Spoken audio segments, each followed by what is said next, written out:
प्रिय विद्यार्थियों, BA part द्वितीय इतिहास के विषय के विद्यार्थियों हेतु आज का हमारा अध्ययन बिंदु है अलाउद्दीन खिलजी की दक्षिण भारत पर विजय। अलाउद्दीन खिलजी दिल्ली का पहला सुल्तान था जिसके द्वारा दक्षिण भारत पर आक्रमण किए गए। इससे पहले दिल्ली का कोई भी सुल्तान दक्षिण भारत पर आक्रमण नहीं कर पाया था। हालांकि अलाउद्दीन खिलजी ने जरूर दिल्ली का सुल्तान बनने से पहले देवगिरी पर एक बार आक्रमण कर देवगिरी के शासक को पराजित किया था और वहां से अथाह संपत्ति प्राप्त की थी। लेकिन शासक बनने के बाद अलाउद्दीन खिलजी ने पुनः दक्षिण भारत के विरुद्ध अभियान किए। अलाउद्दीन खिलजी के दक्षिण भारत पर जितने भी अभियान हुए उनकी एक खास बात ये रही कि ये अभियान सारे ही अभियान उसके सेनापति मलिक काफूर के नेतृत्व में संपन्न हुए थे। अलाउद्दीन खिलजी का जो दक्षिण भारत के विरुद्ध जो अभियान किए गए उन अभियानों के दो उद्देश्य बताए जाते हैं। पहला जो उद्देश्य था वो था कि दक्षिण भारत के राज्यों की अथाह संपत्ति को प्राप्त करना। जैसा कि इतिहासकार के.एस. आयंगर ने लिखा है कि दक्षिण भारत के जो राज्य थे वो धन संपन्न थे, उनके राजकोष में अथाह संपत्ति जमा थी। और इसी प्रकार का जो उल्लेख है वो एक इटालियन यात्री जो 1290 ईस्वी में जिसने दक्षिण भारत की यात्रा की, जिसका नाम मार्को पोलो था, उसने अपने यात्रा वृत्तांत में भी दक्षिण भारत के राज्यों की और ख़ास तौर से पांड्य राज्य की संपत्ति का वर्णन किया है। तो इस संपत्ति को प्राप्त करना अलाउद्दीन का प्रमुख उद्देश्य रहा उसके आक्रमणों के पीछे।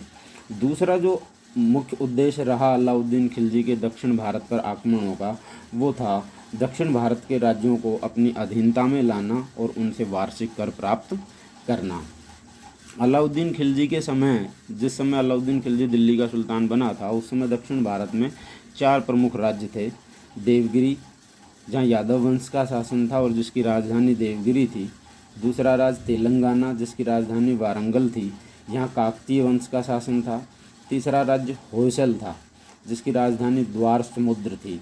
चौथा राज्य था पांड्य जिसकी राजधानी मदुरा थी। पांड्य राज्य को मुस्लिम जो इतिहासकार हैं उन्होंने माबर के नाम से इसका उल्लेख किया है। तो सबसे पहला जो आक्रमण हुआ सुल्तान बनने के बाद दक्षिण भारत पर अलाउद्दीन खिलजी के द्वारा वो देवगिरी पर हुआ। देवगिरी पर मलिक काफूर के नेतृत्व में 1306 ईस्वी में आक्रमण किया गया। उस समय देवगिरी का जो शासक था वो रामचंद्र देव था। रामचंद्र देव ने मलिक काफूर की अधीनता स्वीकार कर ली और अपना सारा खजाना मलिक काफूर को सौंप दिया।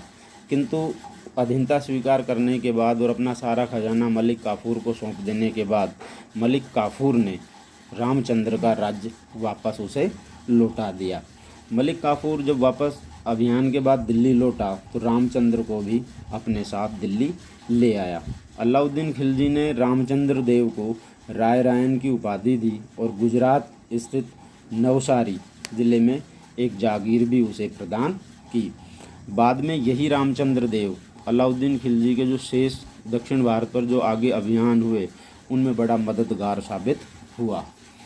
दूसरा जो राज्य था दक्षिण भारत का जिस पर आक्रमण अलाउद्दीन खिलजी ने किया वो था तेलंगाना,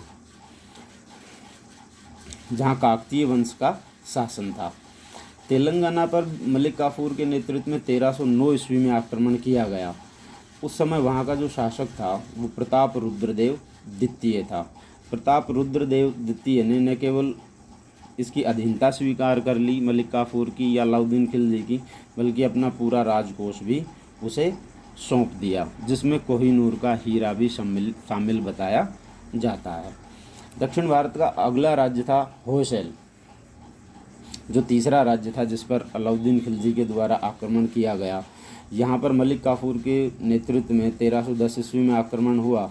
उस समय वहाँ का शासक वीर बल्लाल तृतीय था जिसे पराजित किया गया मलिक काफूर के द्वारा और विशाल धनराशि उसके यहाँ से प्राप्त की।